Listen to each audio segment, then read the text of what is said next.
Good morning, ladies and gentlemen. How's everybody doing? Thanks again for tuning in to another stream here today. So, not the craziest morning I've ever seen, but still a good day. Still looks like we're going to have a pretty good day on our hands. So, nonetheless, so I'm going to touch on CRON. I wanted to talk about NBEV. Not particularly that I'm going to or want to trade NBEV today, but I want to talk about it because I made a video not too long ago where I'm like, watch NBEV for a breakout. It hasn't yet broken out, but it's still trading in, let's just call it the channel, the pattern. It's still trading where it needs to be at in order to still break out. Like it's not a no-go yet. There's still some possibility we're going to see NBEV higher. And with the way the weed stocks have been moving recently, it wouldn't surprise me if it did break out. So I do want to touch on a little bit today. Good morning. Good morning to everybody.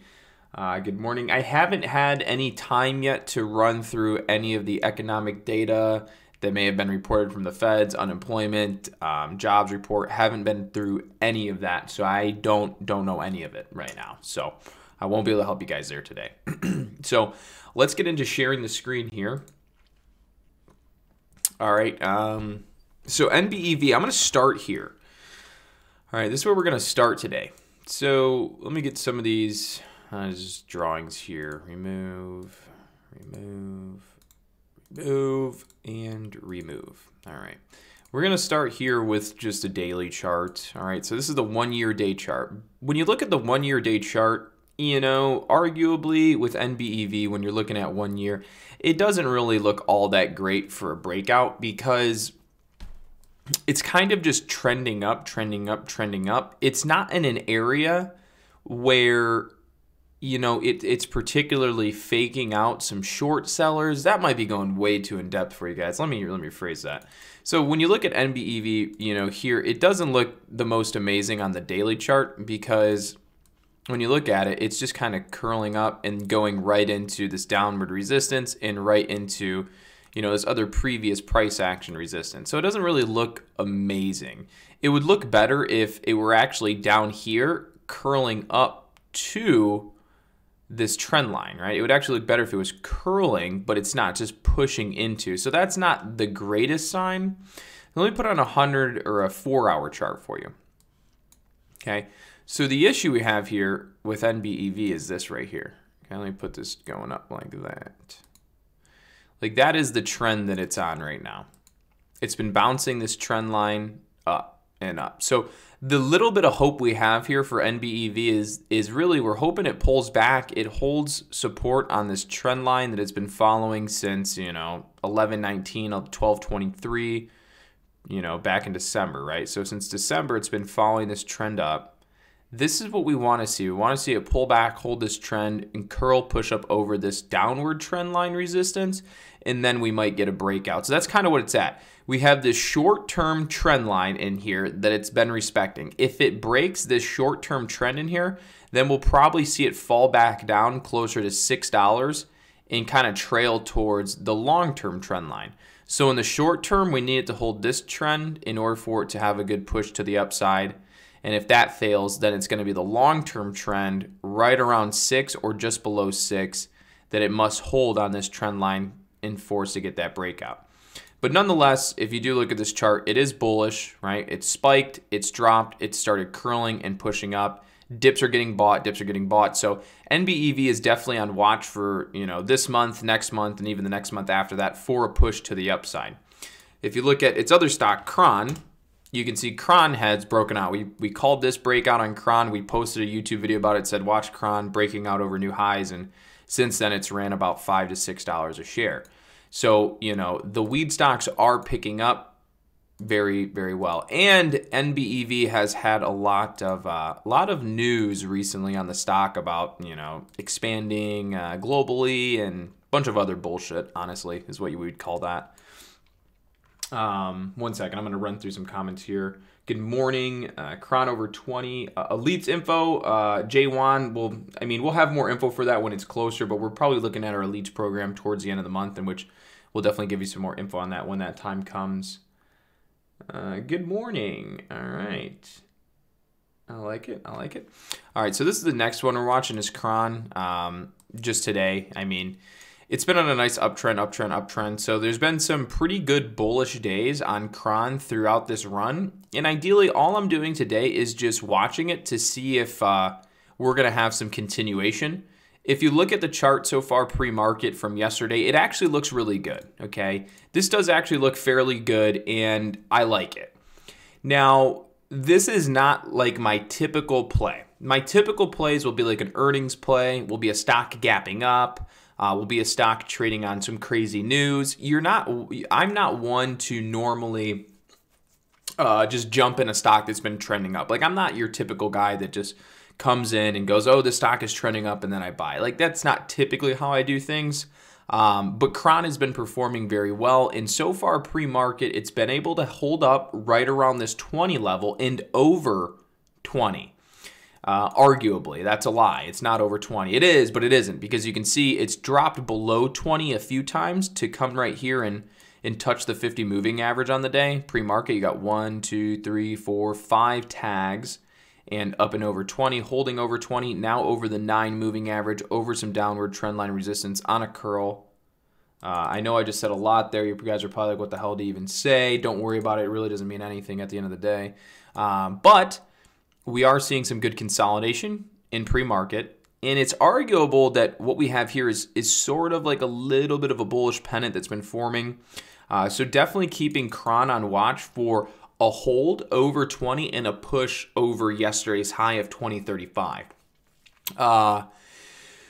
Also, respectably, right, you might be thinking, okay, well, is CRON going to go higher today or is CRON going to go lower? Nah, give me the magic ball and I'll tell you the crystal ball. But here's another thing that I'm paying attention to. All right, if you look over here, CRON had a good run, right, on this day where my mouse is at. It had a good push, and then what? And then we had consolidation. Another day of, arguably consolidation, and then we started this morning off, yesterday's morning off with consolidation, right? So you had drop, consolidate, push up, consolidate, still within, right? Let me redo this. Excuse me. Right, so we had this push up, then we drop, and since we're just trading back and forth, we're consolidating. Yesterday, we broke over the consolidation level, right? Watch this. Okay, so we're consolidating. We break up. Ready? We broke over consolidation. We go higher. Then all of a sudden, CRON hits a high for the day. Breaks down, all the way down to the previous breakout level. It holds the breakout level, consolidates after hours, consolidates pre-market into what appears to be a bullish pennant. So we just were in consolidation. We just broke out of consolidation. We came down and we tested the consolidation/breakout level. We held. We're now performing into what appears to be a bullish pennant pre-market. So consolidation, breakout, confirmed the breakout level, strong chance of continuation on the day. So following CRON for continuation, how high is it going to go? It's going to go to 500. It's going to go to 2,000. It's going to go to $20. Or $21 or $23 or $26 or $27. I have no clue how far it's going to go. I have no idea how many people want to buy the stock. So who really cares? I believe it's going to go up. I don't know how high it's going to go up. What I do know is we have resistance here at 2035. So what I know for sure is if CRON does start pushing up higher, it's either going to see a little bit of a sell here at 2035, or it's going to completely double top at 2035 and it's going to come crashing down. So at 2035 is a significant point that CRON has to surpass today to obviously go higher. All right. So on average, right? On average, how much does CRON move? That's how you can figure out exactly what's the likelihood that it moves. So if I go over here, I can see CRON move this day 1568 to a high of 18. Yesterday it went from 18 to a high of 20. Arguably, so about $1, $1.50. So what we're noticing is on average, let's see, on average, CRON moves, that's 1438 to a high of 1573. 1430, it's about $1, a little more than $1. This day it moved from 15 to a high of 18. That was arguably $2. Okay, so what we know is on average, CRON moves about $1 to $1.50 to $2. $2 per share being on the high spectrum, $1 on the low spectrum, and about $1.50 is average movement for CRON. So how high is it going to go today? Well, if it wants to go higher, it's probably going to go up by about $1, $1.50, maybe $2.50 on the high end, unless some crazy volume comes in and picks up. So when I said, how do you know how high it's going to go? You never know how high it's really going to go, but you can have an idea based on its average true range. So you guys have probably heard the term ATR, or average true range. I don't really talk about it much, but use ATR, or average true range, to help you identify the average movement of a stock. All right, so if you're ever like, well, how far is it going to go, or how much is it going to go? Well, we know how much it's probably going to move unless something crazy happens and they cured cancer. Then who the hell knows, honestly? It's probably going to the moon, right? So use ATR to help you understand the average price movement of your stock, right? So a lot of times people will ask me, hey, Connor, what do you think about this stock, right? And it might be like a little, like some random penny stock. And they're like I see resistance. They're like, hey, I see resistance all the way up here at $2, and the stock is trading at 40 cents. And I'm like, and they're like, do you think it can hit $2? I'm like, well, of course it can hit $2, but it's probably not going to go to $2 the way you want it, because your stock on average trades in a fluctuation of 15 to 20 cents per day, up or down. So there's no way your stock is going to go from 40 cents to $2 a day if on average it typically trades on a range of 15 to 20 cents. That means you need at least 10 days of the stock basically going straight up to hit $2. So that average true range can help you really understand the likelihood of your stock reaching a price target or reaching a level, right? All right, cool, awesome, good stuff. Dude, am I going long on ping pong? Of course I am. Honestly, if you guys want me, if you want me to make a YouTube video of me playing ping pong and you see that video and you think you can come and beat the champ, you think you can take me down in ping pong, then I am all for it. You can come to my house and we will ping pong all day. I don't even have to look at TTNP, but I will talk to you guys about TTNP. TTNP is most likely a stock you're not going to want to trade on the day. TTNP is one of the biggest, it's probably, unless something's changed since I last looked, but TTNP is going to be one of your biggest penny stocks up this morning. So it's something you're going to want to watch because it's the biggest penny stock up today. It does have some positive news, but after doing some research, I think I've come up with the idea that I don't think TTNP is anything to be excited about. You're most likely not going to get a big runner. TTNP is not going to be an MBOT. TTNP is not going to be an AXWSM or AXSM. TTNP will most likely sell off this morning. And it's arguable. I did some research. I looked in the filings. It just seems like TTNP has a lot of, why is the camera being all stupid? I hate when it does this. Focus, refocus, out of focus, refocus. Come on, buddy, you can do it. You can do it. Get my hand, focus my face. Not working, fantastic. There it goes. So TTNP, it seems that it has a lot of overhead selling pressure from insiders that have the stock, so I could be wrong. You never know exactly how people are going to trade everything, but I think TTNP is going to have a lot of trouble moving higher. I think you might see some bullish setups on the stock throughout the day, and they just don't quite move. So if you notice TTNP today where all of a sudden it starts setting up really bullish, whether that's a bullish pennant, a U-shape, a cup and handle, doesn't matter. If it starts setting up in something bullish and then it breaks out a little bit and then it just gets sold into really heavy and it's like it was a good setup but didn't really push, that's when you know you should probably not trade the stock for the day.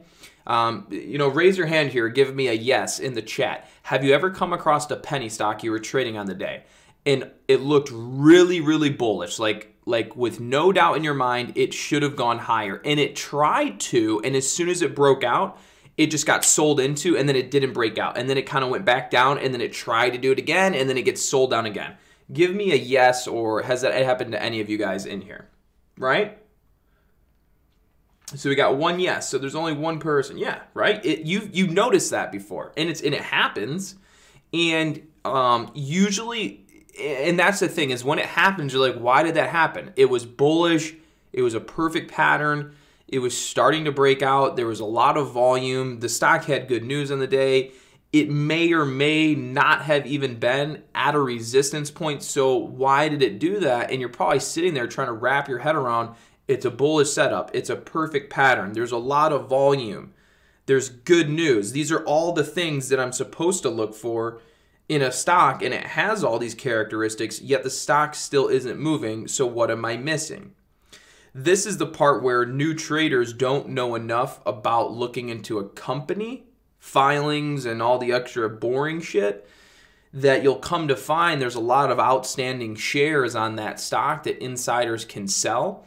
So a lot of times when the penny stocks pop up, these insiders are going to use these moments where the stock pops up to get rid of their shares, right? Because you guys know as well as I know that most penny stocks are going to fail. And most penny stocks you look at, tell me if I'm wrong, but I'm not, most of them are downtrending, right? Most penny stocks you look at are on a pretty steep downtrend. And then occasionally what happens, we get these big spikes, and then they come down, and then they trend down again. And then we get these big spikes, and then they come crashing down.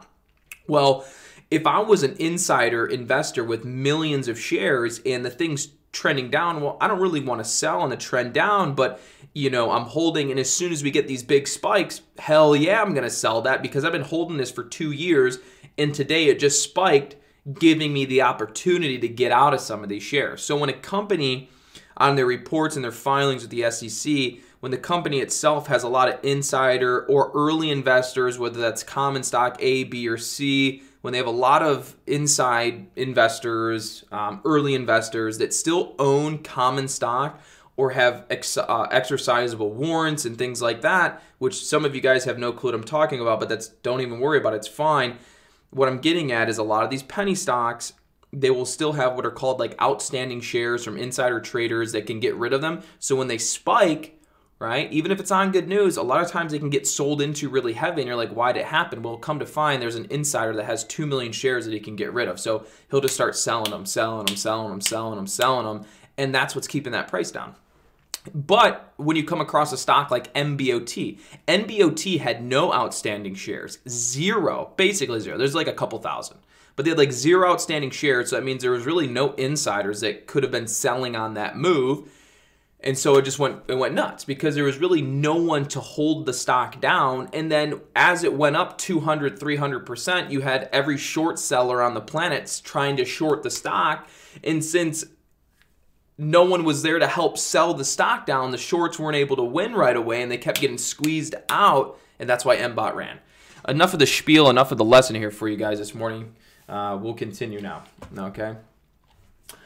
So that was one, and then we have Amazon. So I will briefly touch on Amazon. I may or may not trade Amazon, but like I said, I don't typically trade Amazon. Amazon's, it's just a big stock. You have to use a lot of money to trade it, or you can trade options, but I'm not talking about options here. But again, Amazon's a pretty expensive stock to trade. So if I'm ever trading this, it's usually like 10, maybe 20 shares, maybe 50, just depends. And so that's it takes a lot of money to trade it. The spread is usually like $1 to $1.50. It can get pretty crazy.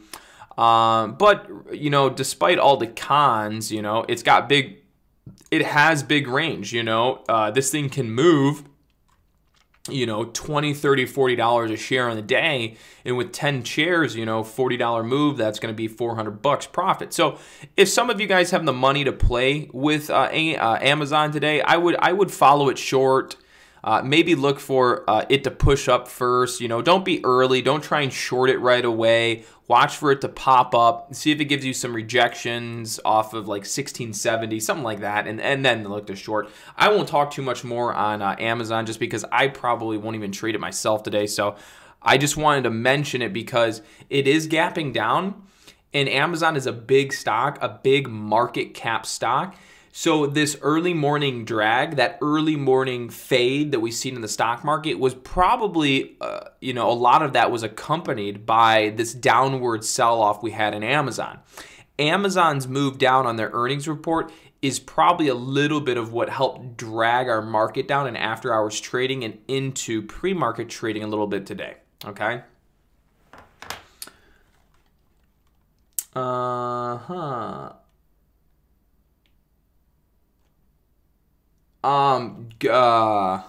What'd you just say?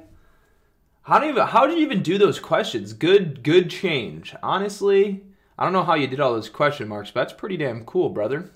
Pretty cool. So is it possible to grow, an E-Trade? I was wondering, I'm like, is it possible to grow an E-Trade account with 500? I'm going to be extremely honest with you guys, okay? Because you do not see me posting advertisements on YouTube and every single social media platform there is on the planet saying, hey guys, join my service. You think you need a lot of money, but you don't. I can basically help you get rich fast. I don't promote that bullshit because it's just bullshit. It doesn't really work. Maybe it does in some cases, but to grow a $500 account with E-Trade will be extremely hard doing it the way you guys think or want to do it, okay? E-Trade, you're going to pay couple bucks per share, or couple bucks commission, right? So a 500 account E-Trade, couple dollars every time you buy to sell, okay? With $500, you can't buy that many shares. So it's not like you can just make a quick day trade and make a lot of money really fast. That won't happen. So then you'll result back to, well, if I have $500, I could afford a lot of shares of a stock that's like 20 cents. So now you're going to fall victim to playing extremely low penny stocks because mentally you think that is the only stock you can trade because you can afford a lot of shares. And if you can afford a lot of shares and you get this slight price jump, then you will make a good amount of money. When in reality, those low price shares that you're buying, the likelihood that it makes the move you want is even less than it would be if you were trading something that was higher price. So your consistency or reality is going to go down far more because in the sub-penny stock world, you're not going to be getting massive dollar moves. You're probably going to be getting incremental changes of 5 to 10 cents per day on your stock, which isn't truly enough to make you grow an account extremely fast. So with the $500 account, really, it's going to be extremely hard if you don't have it leveraged, so your trading broker doesn't give you buying power. Your best bet with the $500 account is to use something like Robinhood or Webull or a free trading broker, okay? And you're going to want to be doing swing trading or long-term investing. And when I say long-term, more of like maybe a couple weeks, 3 weeks, 4 weeks. So still like a swing trade, but maybe like a longer swing trade hold because you're not looking for small price movements with a lot of shares. You're looking for big price movements with little shares. You need big price movement to accumulate profit on a small account. Your other option is to trade options. I know that's no pun intended, but your other option would be to trade options on a $500 account. Options can allow you to make money faster than you would if you were to buy raw shares. But options trading is even more risky than stock trading when you first start. Everything's risky if you don't know what you're doing. It's harder to learn options than it is stocks. So if it's harder to learn options and everything about options than it is stocks, that means it's harder to learn options. It's harder to get it down, which means it's going to be more risky for a beginner to start on options than it would be stocks. So the likelihood of you losing your $500 quicker than you would if you were doing stocks is greater. So there's a lot of pros and cons here, a lot of what ifs and this. And I could speak to you guys forever on your ways you should do this and ways you shouldn't do that. But your best bet to grow an account fast with little money would most likely be on options. Options will be harder to learn and more risky, especially when you're first starting out. So your question is, how can you grow an account fast? With options. But is options your best bet? That is something you'll have to choose for yourself. Okay. I don't trade. I mean, like, I trade options fairly enough, but I don't know. I might do some things on YouTube about options. I may not. I mean, there's so much to them that I don't know. So it's kind of like I feel disrespectful talking about options in a way because there are others out there on YouTube or just in the world, right, that do options trading that know far more than me. So in a sense, it does feel kind of, you know, disrespectful talking about options, you know, when I don't fully know them 100%, because I know there's somebody out there that knows them better than me, that you'd be better off listening to them than me, probably. Maybe not. Maybe I'm just, no, I'm not that good. That's a lie. That would be a lie. But so I feel there's other people out there you guys can learn from, you know, and that's what I've always said is when I know them to a level that I feel entirely comfortable, you know, making some YouTube videos, then I would do that. But I'm just not there, and I'm not going to, and I'm going to stay in my lane. That's something that I was taught by my girlfriend's father. He said, it was one of those things that stick with me till this day. He says, Connor, always stay in your lane, and I didn't really understand what he meant until he started, you know, explaining, and it's basically, you know what you know, and don't try to know what you don't know, because then you're going to make yourself look like a fool, and you don't want to look like a fool. So stay in your lane, and whatever you know best, you do that. And that's where you're going to benefit the most, right? So I know how to trade stocks very well. I know penny stocks very well. I know large cap. So I tend to stay there until I'm comfortable getting out of that lane or switching lanes. With that being said, I got to get back to our private group. Yeah. And guys, let me rephrase that. The video of me growing that Robinhood account on options, I would be lying if I said a lot of that wasn't luck. Okay, so a lot of it was luck and a lot of it was skill. Lucky in regards to the fact that the market dropped as much as it did. Okay, skilled that I knew to get in the market when it was dropping. So I'm lucky that the market dropped as much as it did. Without that drop, I wouldn't have made that much. Also, without the volatility being how fast it was going up and down, I wouldn't have been able to make that much. So given the circumstances and the environment that I was trading in, then yeah, it makes sense that I was able to grow it so fast. In your typical environment, it would be extremely hard to grow it that fast. It's still possible, but it would not have been as easy, right? I mean, it was pretty much easy. It was actually really easy to grow that account because I basically was just shorting the market.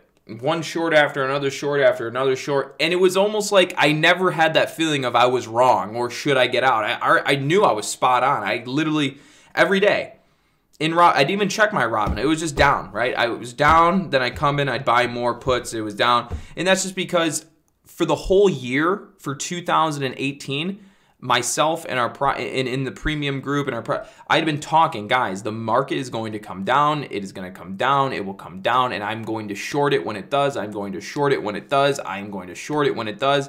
And this is all people heard through 2018. And they're like, oh, Connor, well, if you want to short the market, when's it going to come down? When's it going to come down? And sure enough, the market started dropping, and what did I do? I went in and I shorted the whole market. I grew a Robinhood account from basically 2,000 to 22,000 or 20,000 or whatever, 21,000, 7 something. And then I even grew my own personal account dramatically through that time that it was dropping. So I had been planning that trade for a whole year. So when someone asks me, how did you grow your Robinhood account from 2,000 to 22,000 trading options? I first tell them, I was planning that trade for a whole year. That's how I did that. I knew I was planning that out for a whole year, day in, day out. You're going to short the market when it comes down. When it's starting to come down, don't miss the short. Get the short. Don't be a Sally. Don't miss out. Time it, get it, short it, and that's exactly what I did. So that's how I grew that account, through a whole year's planning and then experience of trading. Probably did weekly options. Honestly, I don't remember now. I could look. It was I did some options that were probably a month No, I did some options or even 6 months out. Oh, but that wasn't in Robinhood. That was in TD Ameritrade. Yeah, I don't know. I did some options that were like a week out. I probably did some options that were a couple days out. But I think most of what I was doing was like a week to 2 weeks out because I knew the market wasn't just going to like tank overnight. And it'd probably take a couple days to a week to do what I want to do. So I think I was doing options that were a week to like 2 weeks out for the most part. Yeah, with that being said, I got to get back, guys. So God bless. It's Friday. I won't be on tomorrow. I'll see you guys on Monday morning. Other than that, everybody have a good day. CRON, follow NBEV. Hint, hint. This is a hint, hint. Start watching gold. And that's all I got for you. Everybody take care.